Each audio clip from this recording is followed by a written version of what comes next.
एक दिन खुल गए शहर के भाग हमारे। एक मंत्री जी शमशान घाट के उद्घाटन के लिए पधारे। गुरुजी व्यंग देखना दूसरी पंक्ति में। एक मंत्री जी शमशान घाट के उद्घाटन के लिए पधारे। उद्घाटन की पहली रस्म पूरी कराई गई। एक जलते हुए मुर्दे को बुझाकर मंत्री जी के हाथ से अग्नि दिलाई गई। यह आग जब तक दूंगा, जब तक ताली नहीं बजेगी झुलस दूंगा इसको मैं। एक जलते हुए मुर्दे को बुझाकर मंत्री जी के हाथ से अग्नि दिलाई गई। इस घटना से कम एक बात का तो पता चलता है कि आदमी का नसीब खराब हो तो वो मरने के बाद भी भुगतता है। बहुत अच्छे, वाह। आदमी का नसीब खराब हो तो वो मरने के बाद भी भुगतता है। पंडित जी ने कहा, श्रीमान कृपया क्या इस दिशा में आके अग्नि दिखाएंगे? और व्यंग की अगली पंक्ति पे ये नहीं कहूंगा कि ताली बजाना, कसम देता हूं कि ताली रोक के बताना। एक हाथ से दूसरे हाथ को पकड़ लेना, लेकिन अगर दूसरा हाथ छुड़ा के ये कह दे कि नहीं अब ताली बजेगी तो फिर आसमान में लहरा के बजा देना। रोकने की कोशिश करना, लेकिन बजवा के मानूंगा, इस बात का वादा है। पंडित जी ने कहा, श्रीमान कृपया क्या इस दिशा में आकर अग्नि दिखाएंगे?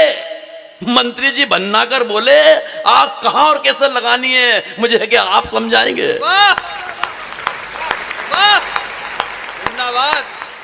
आग कहां और कैसे लगानी है मुझे क्या आप समझाएंगे? अरे हम इस हिंदुस्तान की राजनीति को बरसों से झेल रहे हैं। रोजाना विरोधियों के साथ तरह तरह की आग से खेल रहे हैं। और पंडित जी आप तो बुजुर्ग हैं, आपको तो कम से कम ये बात समझ में आनी चाहिए कि आग दिशा देखकर नहीं, आग तो हवा का रुख देख के लगानी चाहिए। वाह वाह, आग तो हवा का रुख देखकर लगानी चाहिए। अरे इन मुर्दों से निपटने की हमारी समझ को आप बेवजह नजरअंदाज कर रहे हैं। अरे पंडित जी, वो हम ही तो हैं जो 70 बरस से इन मुर्दों पे राज कर रहे हैं। क्या बात है, वाह वाह वाह। 70 बरस से इन मुर्दों पे राज कर रहे हैं। काश मंत्री जी को पेट की आग और चूल्हे की आग के बारे में भी कुछ पता होता तो दोस्तों इस हिंदुस्तान का नक्शा कोई दूसरा हुआ होता। क्या बात है, वाह वाह वाह वाह वाह वाह। प्रणाम करता हूं आपको जिस तरीके से आपने व्यंग सुना। हालांकि नेताओं से अब इतनी तकलीफ बची नहीं है, क्योंकि आदमी में अकल आने लगी है और वो कहीं से भी आदमी ले लेता है, अकल ग्रहण कर लेता है। एक आदमी गांव का एक दुकानदार के पास पहुंचा शहर में कि कोई लेटेस्ट आइटम आई हो तो बताओ। दुकानदार ने कहा, यार लेटेस्ट तो कुछ नहीं है, लेकिन फ्रांस से एक चूहे की मूर्ति आई है। देखने में ऐसा लगता है जैसे जीवित चूहा हो।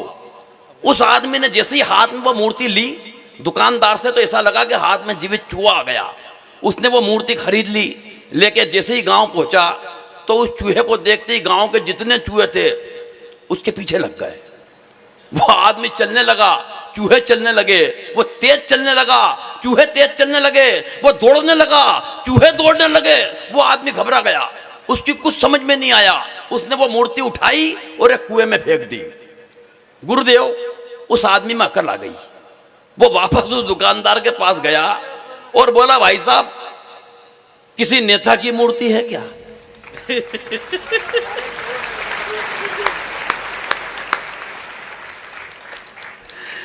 यकीन जानना साहब, नेता की मूर्ति उस आदमी को उस दुकानदार ने दे भी दी। वो उस नेता की मूर्ति को लेकर जब गांव में आया तो एक भी नेता उसके पीछे नहीं लगा। वो उस दुकानदार के पास वापस गया कि भाई साहब आपने ये कौन सी डुप्लीकेट मूर्ति दे दी? चूहा था तो चूहे लग गए, नेता था तो एक भी नहीं आया। दुकानदार हाथ जोड़ के बोला, भाई साहब मैं माफी चाहता हूं, मैंने आपको जल्दीबाजी में नेताजी सुभाष चंद्र बोस की मूर्ति दे दी और इस हिंदुस्तान में उनकी कदकाठी का कौन है जो आपके पीछे आता? क्या बात है, वाह वाह वाह वाह। प्रणाम करता हूं आपको। एक व्यंग की और कुछ पंक्तियां सौंपना चाहता हूं। अभी मुझसे पार्थ पूछ रहा था, यार भाई साहब हास्य तो मैं बहुत कर लेता हूं, व्यंग कहां से आता है? गुरुदेव, मैंने इससे एक ही बात कही कि हमारे आसपास ही बिखरा हुआ है। आपने पिछले दिनों अखबार में भी एक न्यूज पढ़ी होगी और टीवी के न्यूज चैनल्स में भी कई बार बताया गया कि हरियाणा के एक शहर में एक भैंसा 7 करोड़ रुपए में बिक गया। 7 करोड़ में आपने सुना होगा। भैंसे का नाम भी बता दूं, युवराज है। भैंसे का नाम युवराज रखा गया है। 7 करोड़ में बिका। जब आदमी की कीमत जानवरों की कीमत से भी घट के नीचे आ जाए तो व्यंग अपने आप उपजता है।